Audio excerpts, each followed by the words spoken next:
I will show how to use Windows Update Cleanup to regain hard drive space.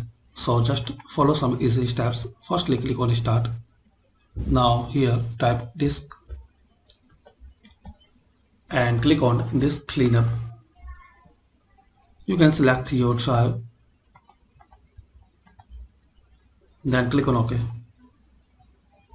Now you can select options which you listed here, then click on OK. And also you can clean up system files, so click on it, select your drive. Now wait till this process will complete. Here you can select file which you want to delete, like temporary file, recycle bin, thumbnails. And once you happy to remove and delete unuseful files, so select that, then click on OK. Then click on delete file.